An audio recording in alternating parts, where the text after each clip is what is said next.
আমার প্রথম এত বড় নাকরদোলাতে ওঠা। দেখুন বন্ধুরা, এক্সপেরিয়েন্স শেয়ার করলাম আপনাদেরকে। আমার তো খুব ভালো লেগেছে। আমি এর আগে উঠেছি, ছোটোতে উঠেছি। তো আমাদের টিকিট নিয়েছিল ৮০ টাকা করে। এটা হচ্ছে কোথায় বলুন তো? একটু ভিডিও আপলোড করতে আমার লেটই হয়ে গেল। মেলা যেহেতু শেষও হয়ে গেছে এখন। এটা হলো আমাদের বারুইপুরের মিলন মেলাতে উঠেছিলাম, বুঝলেন? সেটা হলো এই নাগরদোলাতে। তাও আমি উঠতাম না, মানে এই যে আমার ভাই পিছনে মাসির ছেলে, ও বলল চলো উঠবো। আমি বলছি ঠিক আছে চলো। এই যে হাই বলছে, ও উঠবে বললো। আমি বলছি চলো ঠিক আছে। তাহলে দুজন মিলে উঠে পড়লাম। আমিও আগে উঠেছি, ছোটোতে উঠেছি, কিন্তু এত বড়টাই আমি উঠিনি।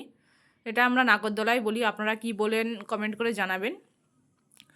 তো এই যে চলে আসলাম, টিকিট কেটে দুজনে দাঁড়িয়ে আছি লাইনে, কখন আমাদের লাইন আসে।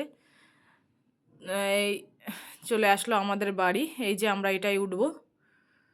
উঠে পড়লাম আমরা এতে। খুব এক্সাইটেড লাগছে, যেহেতু এত বড়তে আমি উঠিনি আগে, আর ফার্স্ট উঠছি। আর আমি ভাবছিলাম একটু ভয় পাচ্ছে না, দেখি এত এক্সাইটেড রয়েছে ভাইটা। তাহলে হচ্ছে ঠিক আছে চলো যাওয়া যাক। এবার আস্তে আস্তে আমাদের টিকিট কি বলুন তো, 6 পাক দেবে বলেছিল। ৮০ টাকা করে ভাড়া। আমি বলছি, কপাক দেবে? ৮০ টাকা ভাড়া। তা বলছে টিকিট মূল্য হচ্ছে ৮০ টাকা, আপনাদের 6 পাক দেওয়া হয়। যে 6 পাক একটু বেশি হলে ভালো হতো না? কিন্তু সেই রাউন্ড ঘুরতে ঘুরতে দেখেছি 6 পাকের অনেক বেশিই দিয়েছেন। আর সব থেকে এইটা আমার খুব ভালো লেগেছে, যে টপে দাঁড় করিয়ে যখন এইটা পুরোটা দেখাচ্ছিল, ওই সাইডে দেখুন একটা হচ্ছে, ওটাও আমি উঠিনি, কিন্তু এটাই উঠেছি। এই পাশে যেটা, এটা তো আমরা ডিস্কো বলি, এটাই আমি উঠেছি, কিন্তু ওইটাই আমি উঠিনি। এই দেখুন, চারিদিকে মেলা বসেছে, দোকানগুলো দেখা যাচ্ছে। এইটা আমার সব থেকে খুব ভালো লেগেছে। এই টপে উঠে আমি এই মেলার পুরোটা দেখতে পাচ্ছিলাম। এইটা আমার দারুণ লেগেছে।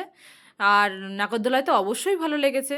নতুন টাইম, ফার্স্ট টাইম উঠেছি যেহেতু এত বড় নাগরদোলাতে, একটা এক্সপিরিয়েন্স, তাই এটা আপনাদের সামনে শেয়ার করে রাখলাম।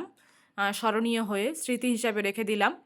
এই দেখুন, জাস্ট অসাধারণ লাগছিল টপ ফ্লোর থেকে। সবাই তখন উঠছিল, রানিং হয়নি, তাই জন্য আমি ভিডিও মানে স্টে হয়েছিল উপরে তুলে, ওই জন্য আমি এদিকে ভিডিওটা ভালোভাবে করতে পেরেছিলাম। এই দেখুন, দারুণ লেগেছে। ও তো খুব এক্সাইটেড, কখন শুরু হবে আমাকে জিজ্ঞাসা করছে। আমি বলছি, দাঁড়া শুরু হবে, সব এগুলো তুলে নিননি, যেহেতু আমরা উঠে পড়েছি, এরকম সব ভর্তি না হলে তো ওরা ছাড়বে না, রানিং করবে না। ওই জন্য দুজন গল্প করছিলাম।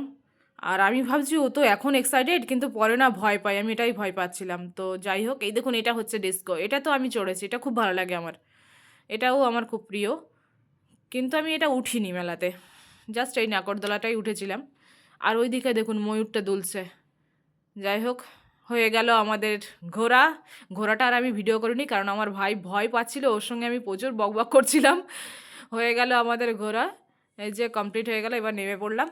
আমার তো খুব ভালো লেগেছে। আপনারা কে কে নাগরদোলা এরকম চড়েছেন অবশ্যই আমাকে কমেন্ট করে জানাবেন বন্ধুরা।